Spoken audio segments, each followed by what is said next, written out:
Salam,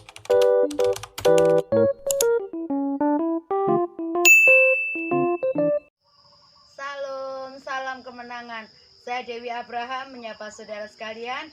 Hari ini posisi saya ada di Siborong-Borong, Pulau Samosir, tempat yang indah dan dingin tapi luar biasa. Sukacita kami ada di sini. Hari ini saya akan sharing firman Tuhan yang diambil dari Matius 7 ayat 22 sampai 23. Demikian firman Tuhan. Pada hari terakhir banyak orang akan berseru kepadaku, Tuhan, Tuhan, bukankah kami berbuat demi namamu dan mengusir setan demi namamu dan mengadakan banyak mujizat demi namamu? Pada waktu itulah aku akan berterus terang kepada mereka dan berkata, aku tidak pernah mengenal kamu.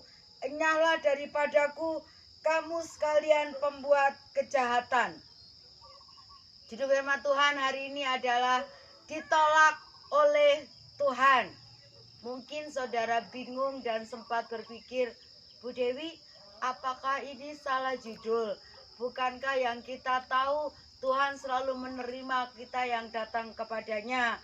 Bukankah Tuhan itu kasih? Bukankah Allah itu baik? Dengar baik saudara, Tuhan itu baik, ya. Tuhan itu kasih, amin. Tapi jangan lupa, ada yang namanya keadilan Tuhan apabila kita hidup di luar standar yang Tuhan berikan. Ayat ini cukup keras. Bagaimana khotbah di bukit ini menempelak, bukan untuk orang awam, tapi untuk kita yang sudah melayani, untuk para diaken, untuk hamba Tuhan. Ayat 22 katakan begini loh, sudah mengusir setan, sudah bernubuat, sudah mengadakan banyak mujizat. Tapi kenapa ditolak oleh Tuhan? Bu Dewi, bukankah 1 Korintus 15 ayat 58, orang yang melayani Tuhan jerih payahnya tidak sia-sia? Betul. Tapi kenapa sekelas orang yang sudah melayani ditolak oleh Tuhan? Saudara, kalau kita ditolak oleh manusia tidak masalah. Tapi yang menyedihkan, yang menyakitkan, kalau Tuhan menolak kita. Kita sudah melayani Tuhan, kita sudah mati-matian untuk Tuhan, tapi kenapa Tuhan menolak kita? Ada dua hal yang kita harus perhatikan. Kalau sampai Tuhan menolak kita, terjadi yang pertama, ketika melayani kita memiliki motivasi yang salah, memiliki motivasi yang keliru. Aku melayani Tuhan supaya aku dikenal, supaya aku terkenal. Aku melayani Tuhan, aku berkhotbah, aku mendoakan orang sakit.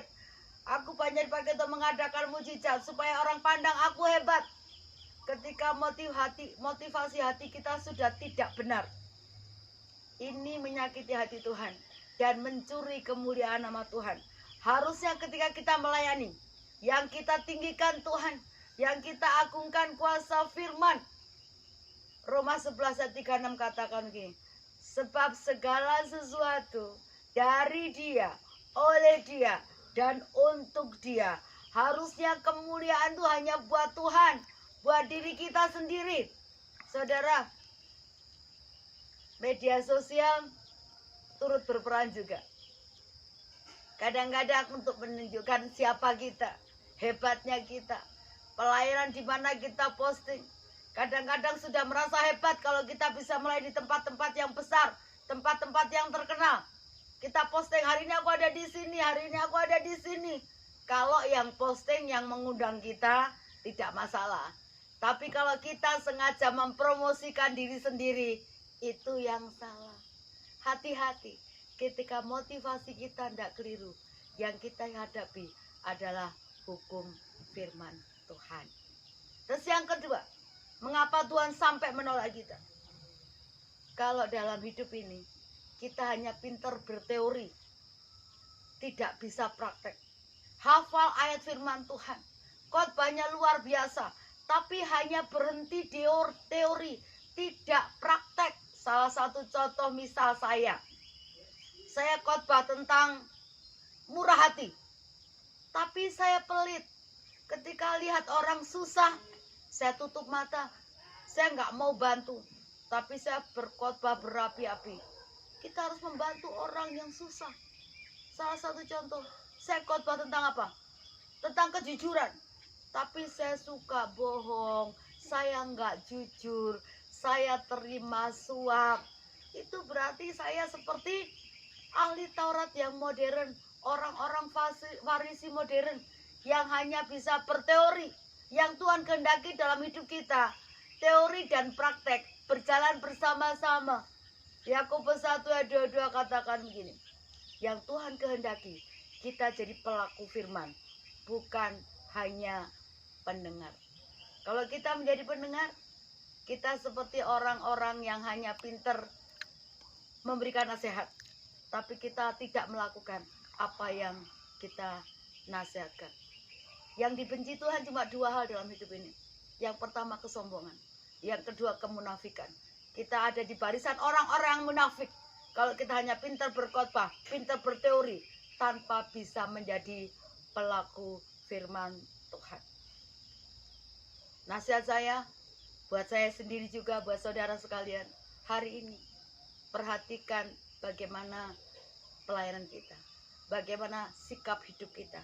Jangan sampai kita sudah berjuang keras untuk kerajaan Allah, tapi di hari terakhir ketika Tuhan panggil kita, Tuhan katakan begini, nyahlah dari hadapanku kalian pembuat kejahatan. Satu kalimat yang ingin saya dengar ketika Tuhan panggil saya kelak, sabaslah engkau hambaku yang baik. Mari hari ini saudara, jaga hidup kita, jaga motivasi kita, jadilah pelaku firman, bukan hanya pendengar firman Tuhan. Tuhan Yesus memberkati. Salam.